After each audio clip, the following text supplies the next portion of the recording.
Ο κύβος ερήφθη.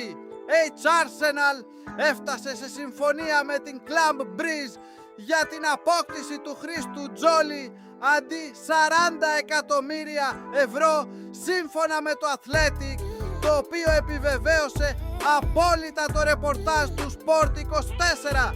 Αυτό που σε κάθε περίπτωση πρέπει να σημειωθεί είναι πως για την ώρα και κόντρα σε οποιοδήποτε σχετικό σενάριο, οπουδήποτε σε Αγγλία, Βέλγιο, Ελλάδα και Ιταλία, δεν υπάρχει συμφωνία μεταξύ της Arsenal και του ίδιου του Τζόλι. Υπάρχει απόσταση, χωρίς αυτό να αναιρεί την αμοιβαιότητα των δύο πλευρών για επίτευξη και εδώ συμφωνίας.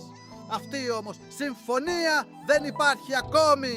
Σβεγαίο, όπως αναφέρει το Athletic, η Arsenal έκανε κρούση στη Juventus για τον Κενάν Γιλντής, όμως οι Μπιανκονέροι έκαναν σαφές πως δεν πωλείται και έτσι μετά και την πώληση του Τροσάρ στην Μπεσίκτας για 20 εκατομμύρια ευρώ οι πρωταθλητές Αγγλίας πάτησαν γκάζι για την περίπτωση του Τζόλι.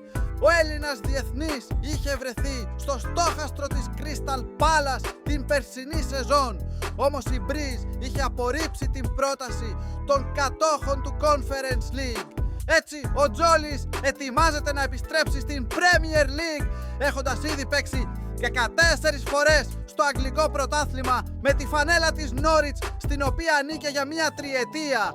Ο Τζόλις σημείωσε 22 γκολ και 29 assist σε 52 συμμετοχές σε όλες τις διοργανώσεις την περασμένη σεζόν με την Brugge, η οποία κατέκτησε τον τίτλο της Βελγικής Pro League για 20 φορά.